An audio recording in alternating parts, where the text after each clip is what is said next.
नमस्कार भक्तों, आपका एक बार फिर से स्वागत है हमारे चैनल भक्ति की शक्ति में। आज के इस वीडियो में हम आपके लिए कुदरत के न्याय की एक कहानी लेकर आए हैं। तो भक्तों, आप इस कहानी को पूरा सुने और वीडियो को लाइक और शेयर जरूर करें।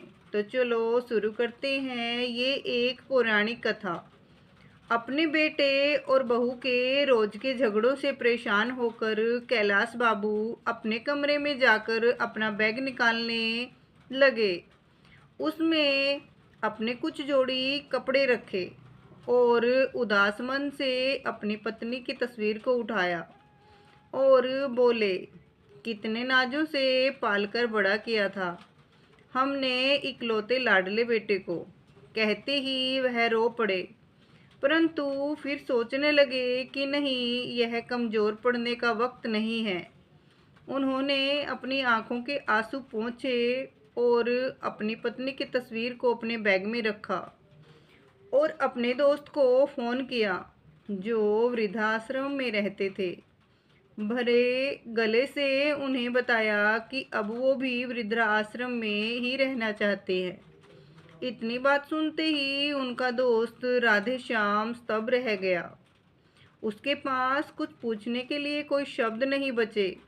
कैलाश बाबू ने केवल इतना ही कहा, मैं रोज रोज के कलह से परेशान आ गया हूँ और 1 घंटे में तुम्हारे पास पहुँच रहा हूँ।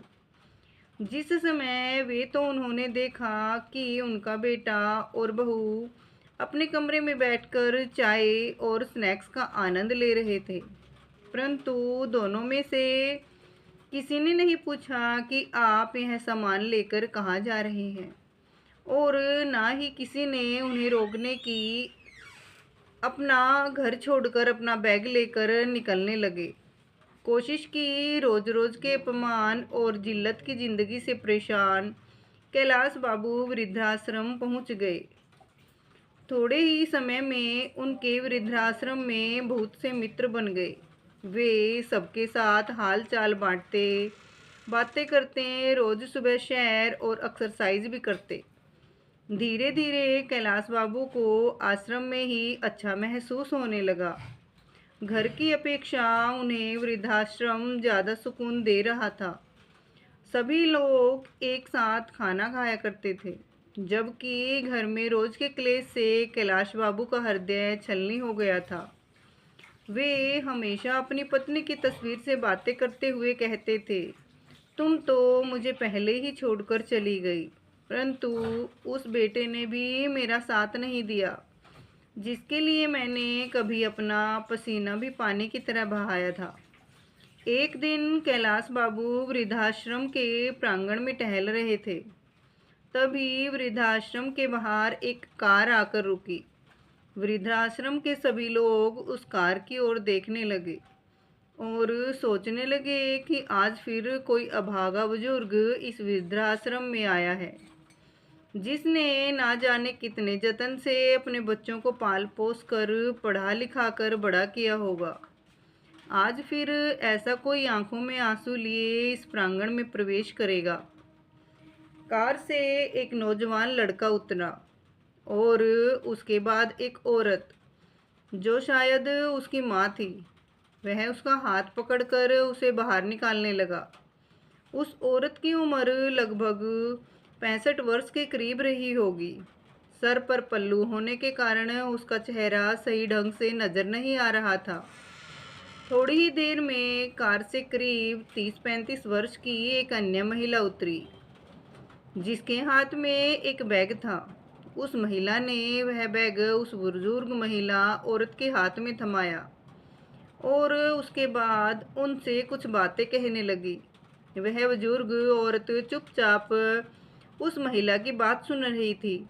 फिर वापस वे दोनों कार में बैठकर चले गए और बुजुर्ग महिला वृद्धाश्रम के बाहर कुछ देर तक वैसे ही खड़ी रही और फिर भारी मन से अपने आंसू पोंछते हुए वृद्धाश्रम में आ गई। कैलाश बाबू की ओर देखते ही वह अपने सिर के पल्लू से अपने चेहरे को छुपाने लगी। और फिर बिना कुछ कहे महिला विभाग की तरफ चली गई। तभी कैलाश बाबू के साथ खड़े बुजुर्ग ने कहा, आज फिर से एक माँ की ममता तार तार हो गई। फिर से एक माँ के सपनों को चकनाचूर कर दिया गया। कैलाश बाबू बार बार उस महिला के चेहरे की ओर देखते जा रहे थे। उन्हें लगा कि जैसे वह उस महिला को जानते हैं, लेकिन वह पूरी तरह समझ नहीं पाए कि वह महिला कौन है।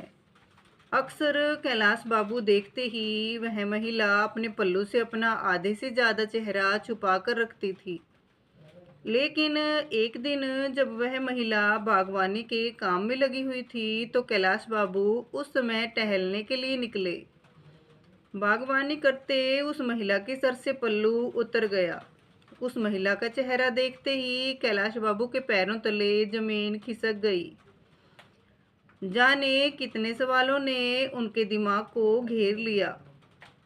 उसी समय उनका एक मित्र भी उनके पास आया और बोला, खाना खाने का समय हो गया है, तुम कहाँ घूम रहे हो और इतने गुमसुम क्यों हो? सभी लोग नाश्ते की मेज पर मौजूद थे, लेकिन तुम नहीं थे, इसलिए मैं तुम्हें बुलाने आ गया। क्या बात है, कोई परेशानी है? अरे कुछ नहीं, तो नहीं, थोड़ा टहलने के लिए बाहर निकल आया था, बस मैं आ ही रहा था। खाने के कमरे में बैठने के बाद कैलाश नाथ जी की नज़रें बार बार जानकी देवी को ही ढूंढ रही थी। वे उनसे पूछना चाहते थे कि आखिर ऐसा क्या हुआ कि उन्हें यहाँ आने की नौबत आ गई। उनका तो भरा पूरा परिवार था और हमेशा कहती थी कि वह अपने बेटे बहू के साथ बहुत खुश है। फिर आज ऐसा क्या हो गया? कैलाश बाबू उधर ही किसी व्यक्ति से पूछते हैं, 2 दिन पहले जो महिला वृद्धाश्रम में आई थी, वह आज खाना खाने नहीं आई है। उन्होंने बताया कि वह माता जी आज बहुत दुखी हैं, इसलिए उन्होंने खाना खाने से मना कर दिया। परेशान भी क्यों ना हो, आखिर जो उनके बेटे बहू ने उनके साथ किया है, ऐसा तो कोई दुश्मन के साथ भी ना करे। बार बार अपने घर को याद कर रही है, सुबह से अपने कमरे में बैठे रोए जा रही है, इसलिए उनका ध्यान भटकाने के लिए उन्हें बागवानी करने के काम दिया गया है। यह सब सुनकर कैलाश बाबू का मन परेशान हो गया। वे जानना चाहते थे कि आखिर जानकी देवी के साथ हुआ क्या है। इसलिए थोड़ी देर बाद वह महिला विभाग में जानकी जी के पास गए। कैलाश बाबू को अपने सामने खड़ा देखकर जानकी जी थोड़ा परेशान हो गई। तभी कैलाश बाबू ने कहा, मैं जानता हूँ कि आपने मुझे पहचान लिया है, लेकिन क्या मैं जान सकता हूँ कि आप इस हालत में कैसे पहुँची? जानकी जी ने कुछ समय कुछ नहीं कहा, परंतु उनकी आंखें आंसुओं से भर गई थी। यह देखकर कैलाश बाबू और भी अधिक परेशान हो गए। उनका दिल किया कि जोर जोर से चिल्लाकर इस दुनिया से पूछे कि क्यों बुढ़ापे में बूढ़े माँ बाप को पुराने सामान की तरह निकाल कर बाहर फेंक दिया जाता है? क्या बूढ़ों का कोई आत्मसम्मान नहीं? अपने विचारों में मगन कैलाश बाबू वृद्धाश्रम के प्रांगण में टहल रहे थे। अचानक उनका पैर क्यारी के किनारे से टकराया और वह गिरते गिरते एक पेड़ को पकड़कर संभल गए। तभी पास से गुजर रहा वृद्ध आश्रम का कर्मचारी कहता है, अंकल जी, आप ठीक तो हैं? लगी तो नहीं? तो मैं भी पट्टी कर देता हूँ। कैलाश बाबू कहने लगे, अरे नहीं, कुछ ज़्यादा चोट नहीं है, बचाव हो गया। इतना कहते हुए कैलाश बाबू प्रांगण में रखे बेंच पर जाकर बैठ गए। कहीं चोट तो नहीं लगी? अपना पैर दिखाइए। अगर और कुछ महीने पहले घटी एक घटना को याद करने लगे, जब वह बाथरूम में फिसल कर गिर गए थे और उनके पैर में ज़्यादा चोट लग गई थी। उनकी बहू उस चोट को देखकर भी अंधे करके अपने काम में लगी रही और उनका बेटा रोहन चिल्लाकर बोला, क्या आप संभल कर काम नहीं कर सकते? मुझे तो समझ नहीं आता कि आप इतनी हड़बड़ी में क्यों रहते हैं। कोई काम ठीक से करना नहीं आता, जब देखो चोट लगाकर बैठ जाते हो। और हमारा काम ही बढ़ाते रहते हो। अगर कोई काम नहीं होता तो मत किया करो। आराम से अपने कमरे में क्यों नहीं बैठते? पूरा दिन इधर उधर घूमते रहते हो। उससे इतना भी ना बन पाया कि अपने पिता का हाल चाल पूछे या चोट पर मरहम पट्टी करे। एक दिन जब कैलाश बाबू का चश्मा टूट गया तो अपने बेटे से कहने लगे, बेटा मेरा चश्मा ठीक करा देना, टूट गया है, ठीक से दिखाई नहीं देता। इतनी बात सुनते ही बहू बीच में जोर से चिल्ला पड़ी कि बस चारपाई पर बैठे बैठे खर्च बढ़ाते रहते हैं और कोई काम धंधा तो करते नहीं हैं। बच्चों की तरह हरकतें हो गई हैं। ना जाने ऐसा कितनी बार हुआ था जब कैलाश बाबू अपने बेटे बहू से अपमानित हो चुके थे। अपने अतीत में झांकते कैलाश बाबू अभी अपने विचारों में खोए हुए थे। तभी सामने से उनके बुजुर्ग मित्र राधे श्याम जी आते हुए दिखाई दिए। राधे श्याम जी के चेहरे पर मुस्कुराहट थी। उन्हें देखकर कैलाश बाबू बोले, क्या बात है राधे श्याम, आज तो बड़े खुश नजर आ रहे हो। तभी राधे श्याम जी ने कहा, आज मेरे बेटे का जन्मदिन है। उसका फ़ोन आया था कि आज वह मुझे मिलने आने वाला है, इसलिए मैं बहुत खुश हूँ। बहुत दिनों बाद आज उसका चेहरा देखने को मिलेगा। राधे श्याम जी की बात सुनकर कैलाश बाबू कुछ परेशान से हो गए और अपने मित्र से बोले, जिस बेटे ने तुम्हारी यह हालत कर दी, तुम्हें वृद्धाश्रम में छोड़कर चला गया, साल में केवल कुछ देर के लिए तुम मिलने के लिए आएगा, तुम उस बेटे के लिए खुश हो रहे हो। तभी राधे श्याम जी बोले, मैं तो इसी से खुश हूँ कि कम से कम मेरा बेटा मुझसे मिलने तो आ रहा है। मेरे लिए यही बहुत बड़ी बात है। लेकिन कैलाश जी उनसे नाराज होकर उनकी बात को बिना सुने अपने कमरे में जाकर बैठ गए और सोचने लगे कि यह किस्सा केवल मेरे साथ या जानकी जी के साथ ही नहीं है। वृद्धाश्रम में रहने वाले हर एक बुजुर्ग की कोई ना कोई कहानी है। सभी की ज़िंदगी में वृद्धाश्रम में रहने के पीछे कोई न कोई वजह ज़रूर है। बिना वजह कि अपनी मर्ज़ी से कोई वृद्धाश्रम में नहीं आता। जब तक एक व्यक्ति अंदर तक नहीं भर जाता तब वो वहाँ आने के लिए मजबूर नहीं होता। लेकिन देखो, सभी बूढ़े लोग अपनी उन कड़वी यादों को भूलकर अपनी ज़िंदगी को यहाँ बिताने के लिए मजबूर हैं। कुछ लोग समय के हिसाब से स्वयं को बदल लेते हैं और खुश रहने की कोशिश करते हैं, जबकि कुछ लोग मेरे जैसे हैं जो हमेशा ही अपने बच्चों को, अपने बेटे बहू को, अपने पोता पोती को याद करके आंखों से आंसू बहाते रहते हैं, बार बार अपने घर परिवार को याद करते हैं। मन में अपने घर के लिए लगाव भी है, लेकिन उस घर में रहने वाले बेटे बहू के दिए हुए घाव भी हैं। कैलाश जी को कविता लिखने का बहुत शौक था, इसलिए दिल बहलाने के लिए कभी कभी कुछ देर के लिए कविता लिखने बैठ जाते थे। एक दिन जब वह एक कागज पर अपने विचारों को कविता का रूप दे रहे थे तो उस पर अपने हालात बयान करते करते उनकी आंखें आंसुओं से डबडबा गई। उसी समय वृद्धाश्रम का संचालक उनके पास आया और उन्हें आवाज़ लगाई। कैलाश बाबू उस समय ठिठक कर बैठ गए और कागज को मोड़कर अपनी जेब में रख लिया और अपने आंसू छिपाते हुए बोले, जी बोलिए। कैलाश जी, आपका बेटा और बहू आपसे मिलने आए हैं, साथ में आपका पोता भी है। यह बात सुनकर कैलाश जी हैरान हो गए, साथ ही उनके चेहरे पर नफरत के भाव भी आ गए। सोचने लगे कि आज मेरे बेटे बहू को मेरी याद कैसे आ गई। जब ऑफिस में गए तो उस समय उनका 5 वर्ष का पोता गोलू ने देखते ही दादू दादू बोलते हुए झट से उनकी ओर दौड़ा और उनकी टांगों से चिपक गया। कैलाश बाबू की आंखों से आंसू झलक पड़े। अब तक वे मन मारकर वृद्धाश्रम में जैसे तैसे जी रहे थे, लेकिन अपने पोते को देखते ही उनका दिल कमज़ोर पड़ने लगा। परंतु फिर अचानक दिमाग में विचार आया कि यह वक्त मजबूती से अपने निर्णय पर टिके रहने का है। ऐसा सोचते हुए गुस्से से अपने बेटे को देखते हुए बोले, तुम यहाँ क्या करने आए हो? चले जाओ यहाँ से। मुझे किसी से मिलने की कोई ज़रूरत नहीं है। मैं यहाँ बहुत खुश हूँ और अपनी ज़िंदगी बड़े आराम से काट रहा हूँ। कम से कम यहाँ मेरे साथ कोई हंसने बोलने वाला तो है। वो पिताजी, दरअसल बात यह है कि आज गोलू का जन्मदिन है और अपने घर पर पार्टी रखी है। गोलू की इच्छा है कि आप उसके जन्मदिन पर उपस्थित रहें। यदि आप आएंगे तो आपके पोते को भी अच्छा लगेगा। तब कैलाश बाबू बोले, देखो मैं वो घर छोड़ चुका हूँ और अब मैं वहाँ दोबारा नहीं जाना चाहता। उस समय उनका बेटा बोला, पिताजी आप घर चलिए, वहाँ आपके मित्र भी पार्टी पर आ रहे हैं।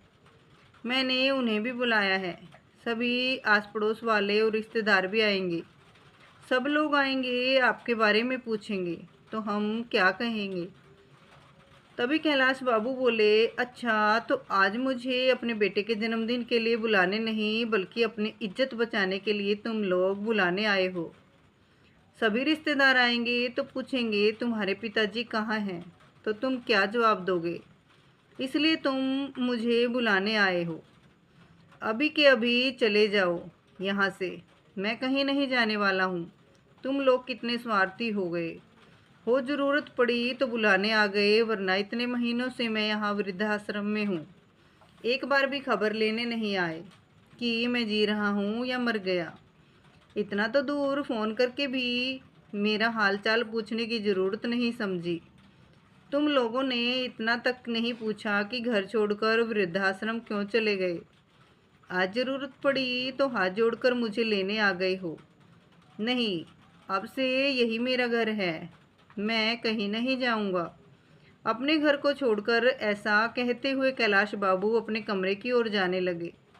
तभी बेटा और बहू दोनों ने आपस में प्लान बनाया कि पिताजी ऐसे नहीं मानेंगे, कुछ तो करना पड़ेगा, तभी हम इन्हें घर लेकर जा सकेंगे और रिश्तेदारों के ताने सुनने से बच सकेंगे।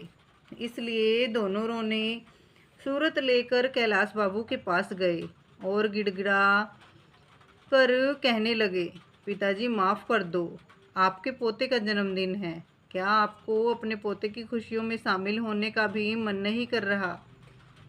कहा। इतनी बात सुनकर कैलाश बाबू का दिल पिघलने लगा। तभी गोलू बोला, चलो ना दादू, बहुत मस्ती करेंगे। अपने पोते की बात सुनकर कैलाश बाबू खुद को रोक नहीं पा रहे थे, परंतु दोनों बेटा और बहू की करतूत की वजह से वो घर नहीं जाना चाहते थे। लेकिन गोलू ने कहा तो वे घर जाने को तैयार हो गए। फिर बोले, लेकिन मेरी एक शर्त है, मैं घर पर चलूँगा और जैसे ही गोलू का जन्मदिन हो जाएगा उसके बाद मुझे वृद्धाश्रम वापस लौटना है और हम लोग मुझे वृद्धाश्रम तक छोड़ने आएंगे। बेटा बहू इस बात के लिए तैयार हो जाते हैं। गोलू का जन्मदिन बहुत धूमधाम से मनाया जाता है। सभी रिश्तेदार और आस पड़ोस के लोग बहुत अच्छे से मिलते जुलते हैं।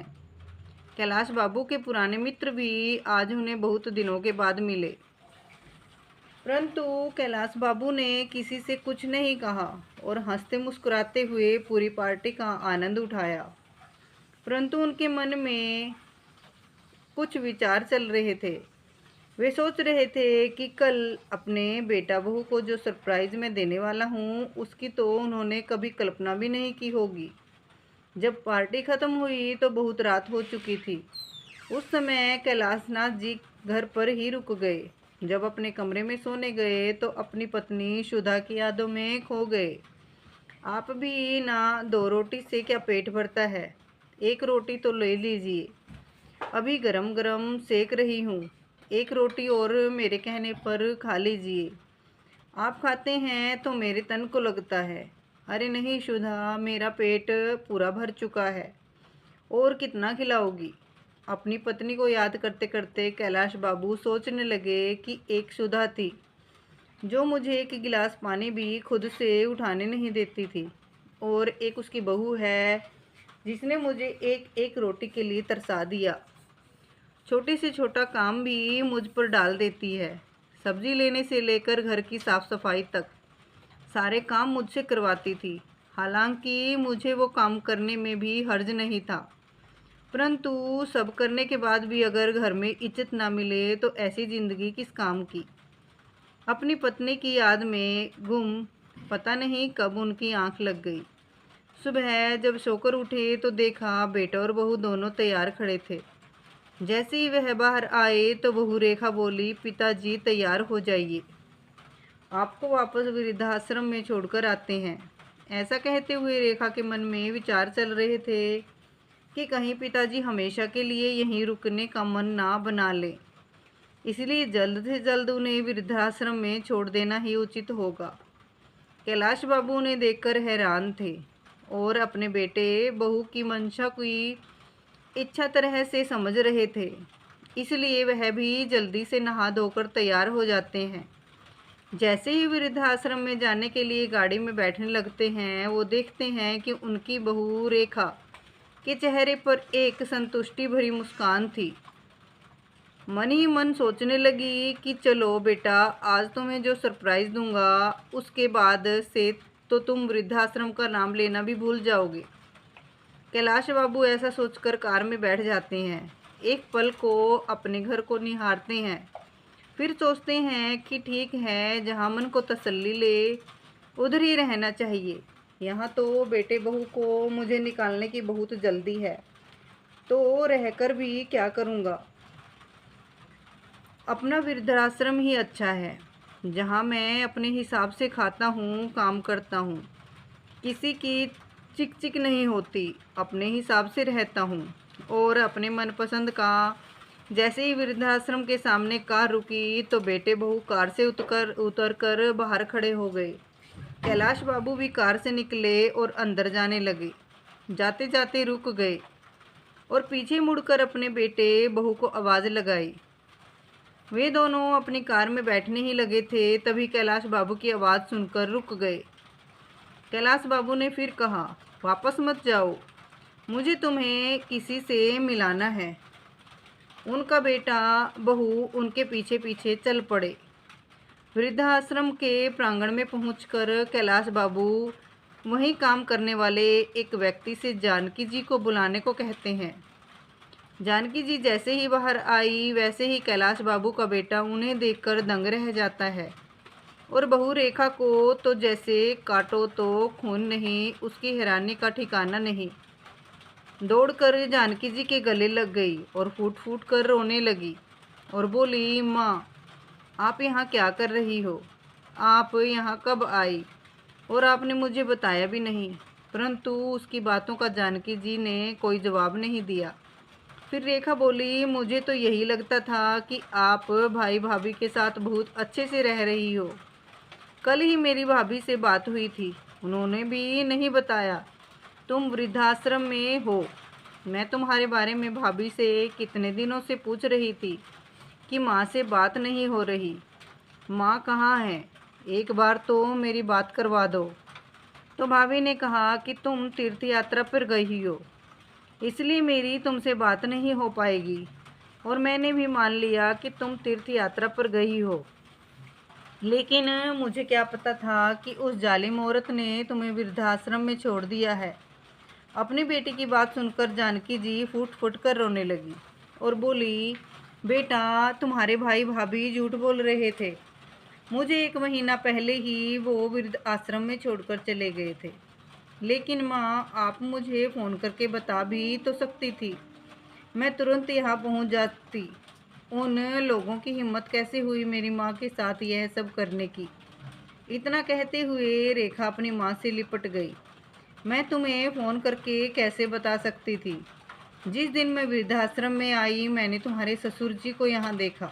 इसका मतलब तो यह हुआ कि तुम में और तुम्हारी भाभी में कोई फ़र्क ही नहीं। फिर मैं तुम्हें फ़ोन करके तुम्हारे भाई भाभी की करतूत के बारे में क्या बताती? इतना कहते हुए जानकी जी ने उसे अपने से अलग कर दिया। तुम मेरी बेटी कहलाने के लायक ही नहीं, इसलिए मुझसे दूर रहो। यदि मेरे बेटे बहू ने मुझे घर से निकाला है तो मेरी बेटी ने भी अपने ससुर को घर से निकाला है। तो कुल मिलाकर मेरी दोनों औलादें ही निकम्मी हैं। अब तो मुझे खुद को तुम्हारी माँ कहने में भी शर्म आती है। एक ने अपनी माँ को घर से निकाल दिया और एक ने अपने ससुर को निकाल दिया। अपनी माँ की बातें सुनकर रेखा का सर शर्म से झुक गया। माँ, मुझे माफ़ कर दो, मैं बहुत शर्मिंदा हूँ। मुझसे बहुत बड़ी गलती हो गई। मैंने कभी नहीं सोचा था कि जो मैं अपने ससुर के साथ कर रही हूँ वो मेरे माँ बाप के साथ भी हो सकता है। तुम्हारी गलती माफ़ करने के लायक नहीं है। फिर भी अगर माफ़ी मांगनी है तो मुझसे नहीं, अपने ससुर जी से मांगो। अपनी करतूत पर शर्मिंदा हुई रेखा अपने ससुर जी की ओर मुड़ी और उनके पैरों में गिर गई। मुझे माफ़ कर दीजिए पिताजी। तभी रोहन ने भी माफ़ी मांगते हुए कहा, आप दोनों घर चलिए और हमें अपनी सेवा करने का मौका दीजिए। तो कैलाश जी और जानकी जी दोनों ने ही घर जाने से मना कर दिया और कहा कि हमें अब अपने बहू बेटों के साथ या बेटी के पास नहीं रहना। हम वृद्धाश्रम में रहकर ही सुखी हैं। दोनों ने लाख मनाने की कोशिश की, परंतु कैलाश जी और जानकी जी का एक ही जवाब था, एक बार धोखा खा चुके हैं। अब इस उम्र में हमारे शरीर में इतनी जान नहीं बची है कि बार बार अपने बच्चों द्वारा दिए गए धोखे झेल सकें। इतना कहकर कैलाश जी और जानकी जी अपने अपने कमरे में चले गए। रेखा और रोहन दुखी मन से अपने घर वापस चले गए। घर पहुंचकर उन्होंने देखा कि पिताजी के कमरे में उनके बिस्तर पर एक कागज़ रखा था, जो शायद उनकी जेब में से निकलकर गिर गया था। जब रोहन ने उस कागज़ को खोलकर देखा तो उसमें उसके पिताजी ने एक कविता लिखी हुई थी। क्या किसी ने देखा है, मौत से पहले भी मौत आती है? हाँ, मैंने देखा है। आज मौत से पहले भी मौत आती है। जब जिंदगी अपने पड़ाव पर आ जाती है, शरीर भी काम नहीं करता, केवल सांस आती जाती है। हाँ, मैंने देखा है।